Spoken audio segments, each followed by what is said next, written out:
با مەبەستی ئاگاداربوون لە کێشە و گرفتەکانی هاوڵاتیان و جوتیارانی کورد لە سنووری پارێزگای کەرکووک و ناوچە کێشە لەسەرەکان، لیژنەی ناوچە کوردستانیەکانی دەرەوەی ئیدارەی هەرێم لە پەرلەمانی کوردستان سەردانی نووسینگەی کەرکووکی پەرلەمانی کوردستانیان کرد لە ناحیەی قەرەهەنجیر لەگەڵ بەڕێوەبەری چەنیەکەیەکی ئیداری پارێزگای کەرکووک و نوێنەری جوتیارانی کوردی پارێزگاکە کۆبوونەوە.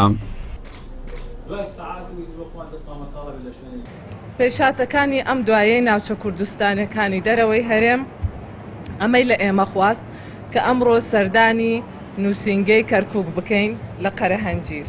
بەڵێ ئێمە لەگەڵ نوێنەری جوتیاران گفتوگۆمان کردووە بڕیارە ئەوان بە داتایەکی ئەخیر ئەو ژمارەیەمان بۆ بێنن، بەڵام ئەوە لەسەر حکوومەتی ئیتحادی لەسەر حکوومەتی عێراقی کە قەرەبوویان بکاتەوە. ئێمە ئەوە ڕادستی سەروی خۆمان دەکەین و داوایان لێ دەکەین کە ئەو جوتیارانە قەرەبوو بکرێنەوە. بەڵێ ئەکید ئێمە ئاگاداری ئەو ڕەوشین کە لەو ناوچانە دەگوزەرێ، بەڵام لە نزیکەوە کۆمەڵێک خاڵی تر ئەمڕۆ باسمان لێوە کرد. ئەکید ئەوە دەکرێتە نووسراوێک وەکو لیژنەی خۆمان ڕادستی سەرۆکایەتی پەرلەمان دەکەین، ڕادستی لایەنە پەیوەندیدارەکان دەکەین، وەکو لیژنەی خۆمان کاری لەسەر دەکەین، کاری جدی لەسەر دەکەین کە پێشێلکاریەکی زۆر لەم ناوچانە دەکرێت. دەبێت بە زووترین کات لایەنە پەیوەندیدارەکان بێنە سەرخەت و کاری لەسەر. جێگری بەرپرسی لقی کەرکووکی یەکێتی جوتیارانیش داواکار بوو لە لیژنەکە بە هەماهەنگی لەگەڵ حکوومەتی ناوەند کار بکەن بۆ قەرەبووکردنەوەی ئەو جوتیارانەی لە ناوچە کێشە لەسەرەکان کە لە ماوەکانی ڕابردوودا بە هۆکارێکی نادیار ئاگر لە ڕەز و باخ و دەخڵ و دانەکانیان کەوتووەتەوە.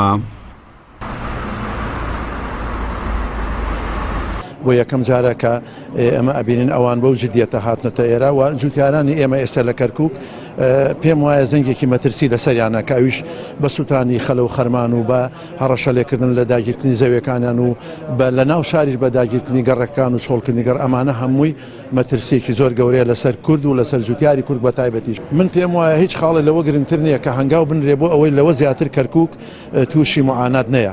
بۆیە لە حکوومەتی ئایندەی ئێستادا کە هەرێمی کوردستان بەرەو دروستبوونی حکوومەتی هەرێم لەگەڵ بەغدا یەکەم قسە و یەکەم هەنگاو یەکەم گفتەی ئەوە بێ کە چارەسەری کێشەی کەرکووک و ناوچەدا ڕێونەکەون بە تایبەتی ئەو جوتیارانەی کە ئێستا دەوڵەدانیان سوتاوە و گەنمیان وەرناگیرە لە سایلۆ و کۆمەڵی معاناتی زۆر قورسیان بۆ دروست بووە.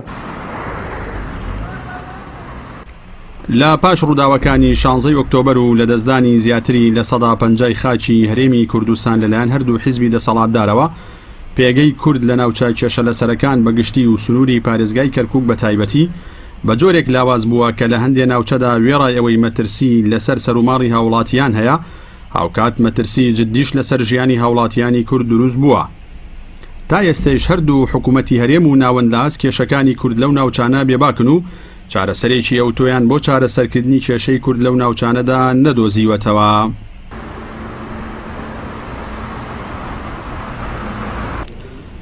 جەلال جەباری، کەناڵی ئاسمانی پەیام، ناحیەی قەرەهەنجیر.